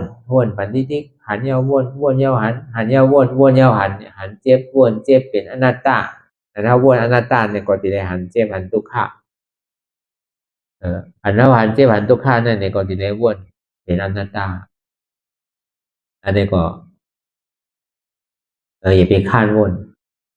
อย่าไปลืมเนี่ยคือเขาตื่นตัวอยู่เสียผู้สังหลักอันนั้นอยู่มือเดียวเนี่ยมันใจการไพ่เนี่ยมันเป็นการเขา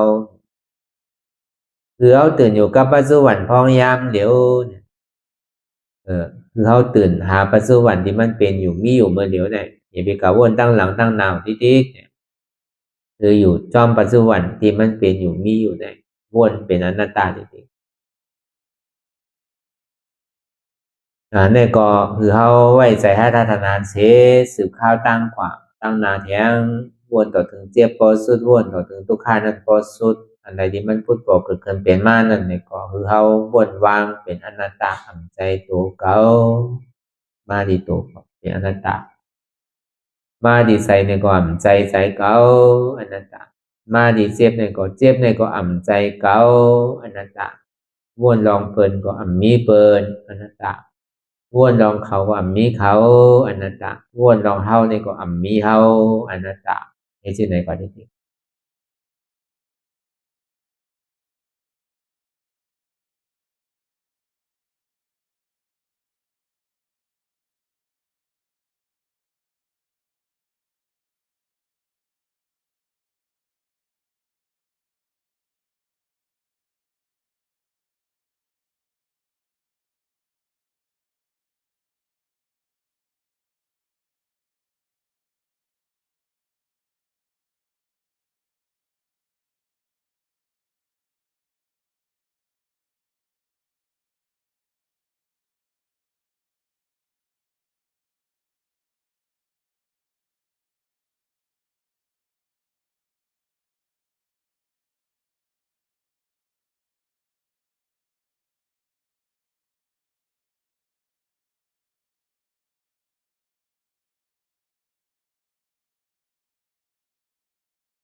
ลองตั้งอันเป็นอยู่กุเซอกุยา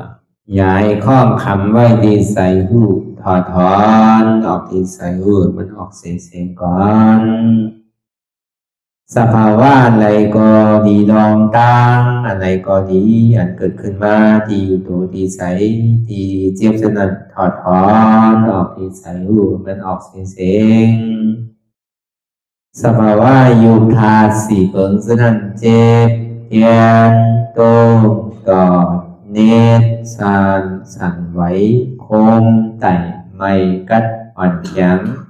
สู้ตุนซับยายจึงหยดเปลี่ยนดูสภาวะยุทธาสีเปิงสนันตีหนังทาดกว่าผู้ซับตีอัตตากว่ายึดว่ามีโตมีใสมีเจ็บสนันเอาบ่วางเป็นอนัตตาไหลลองแสนพ่องปิวอยู่อันเฮาว่นลึกว่นเลยอยู่เป็นเดิมเป็นลาวอยู่เส้นให้สาวถอดถอนออกตีใส่รูมันออกเสียงก่อนยอมกึดยอมออกยอมลงอันเฮ็ดให้เฮายินดียินให้เสื่อมอารมณ์เสื่อมถึงใสถึงคอไว้ตีมันยืดไว้ตีมันเป็นทุกขานั้นปวดปล่อยวางออกที่ใส่หูมันออกเสียงก่อนลองเสื้อเป็นทุกข้าเลยลองย้อนถึงใส่หลายอย่างมันเกิดขึ้นมาตีตัวที่ใส่ตีเสียบสนั่นปวดวางย่อเสียงก่อนก่อยค่ายย้ายลายหนึ่งพื้น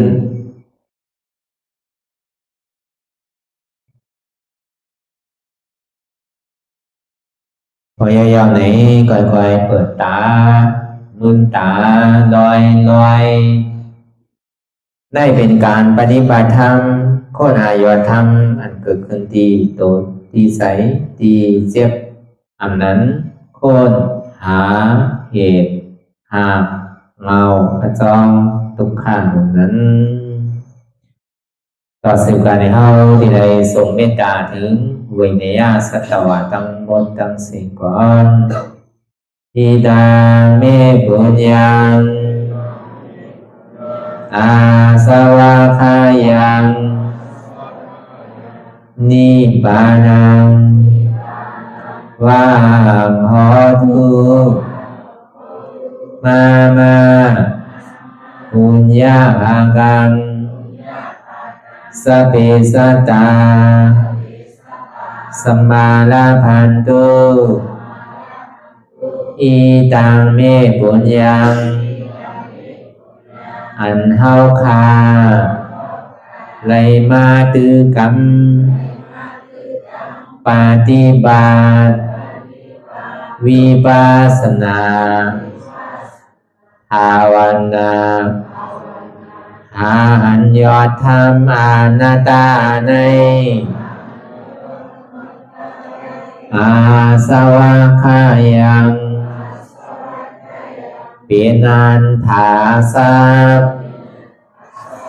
ตัดแต่นาสวะสีเบิงเสียวแลนิพพานังตีนิพพานังขอดูให้ถึงเสกัมติคามาปุญญาภากัง